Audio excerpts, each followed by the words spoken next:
Welcome everyone, my name is Chris Hendry.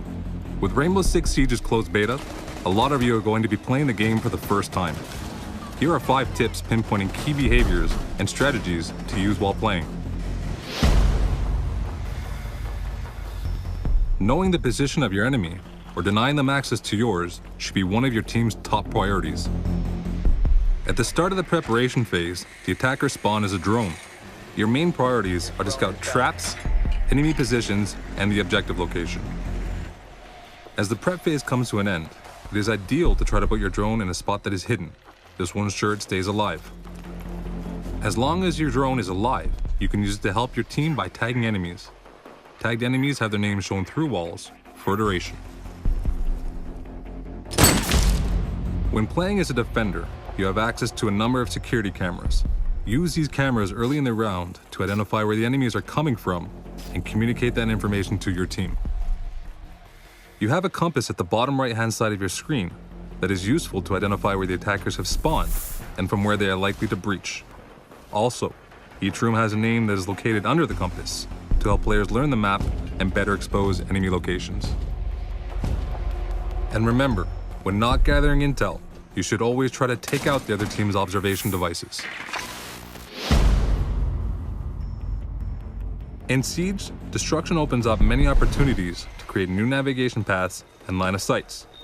Understanding the map layout is just half the battle. You need to learn how to use destruction efficiently in each of them. Some walls and floors are partially destructible and will only allow for lines of sight. These offer you a new vantage point and allow you to throw flashbangs, grenades, and other gadgets. On the other hand, some walls and floors will be completely destructible, allowing you to navigate through. Learn where the floor traps are and which surfaces are fully destructible in each map. In-house, taking down a wall in the bathroom gives you visibility control on the main lobby area in the second floor hallway. Also, the kitchen's backdrop can be destroyed, giving visibility on either the back stairs or the kitchen while staying hidden. In Hereford, you have full visibility on the armory, the projector room, and the stairs by punching holes in these walls. Lastly, in Consulate, you have access to one of the objective rooms in the basement if you breach the trapdoor inside the reception desk on the main floor. These are just a few examples. Navigate the map, play with destruction, and use it to your advantage.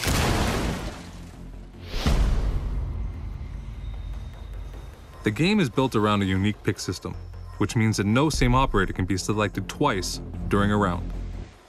Team composition is crucial, and you need to be familiar with the 20 operators and their respective roles. Operators can be split into 5 roles. Point men are typically the ones who are in first line facing the threat. They usually carry a ballistic shield, covering them and their teammates, and are useful to pass through defender choke points. Breachers excel at opening new, unexpected entry points. They carry a specific gadget, giving them a unique breach option that no other operator has. Trappers specialize in turning the place into a deadly fortress. They carry booby traps that can be fatal to any careless attacker. Blockers hold a gadget that will greatly slow down the enemy. Contrary to trappers, blockers' gadgets are usually non-lethal that can neutralize the attacker's weapons and tools. If you're more into assisting your team, you can play as a support. For instance, these operators either specialize in providing intel, extra armor, or reviving their teammates with more efficiency.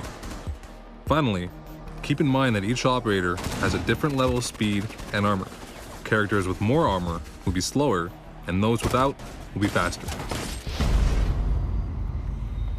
At the start of the preparation phase, decide which areas of the map you want to completely zone off. These sections should be heavily fortified with barricades, barbed wires, and well-placed traps. Attackers who take these paths will see their progress slowed and ultimately be exposed. Listen carefully, as you will hear enemies walk through barbed wire and break barricades to get to you, giving you some indication to their position. Completely barricading yourself in the objective room might be your first instinct when playing as a defender, but it's not always the optimal strategy. By doing so, your team gives the attackers full freedom to close in on you like fish in a barrel. Control the map flow by creating different layers of defense and position yourself smartly to cover key entrances. You want to force choke points so enemies become bottlenecked. Wooden barricades are unlimited, so don't hesitate to optimize your defense throughout the round. Remember, keep a path open in the objective room if you need to retreat quickly or need help from your team. The clock is the defender's best ally. The more time that passes, the more pressure the attacking team feels. Therefore, the less time that is left in a round, the more chances attackers will make mistakes as they become rushed and disorganized. As a defender, try to slow down the attackers by using all of your tools, traps, and gadgets. By smartly covering all the potential entry points close to the objective, you run the clock and put pressure on the attackers to make a move. If you're the last defender alive, and the remaining time is close to 0, then you might want to hide somewhere near the objective and wait.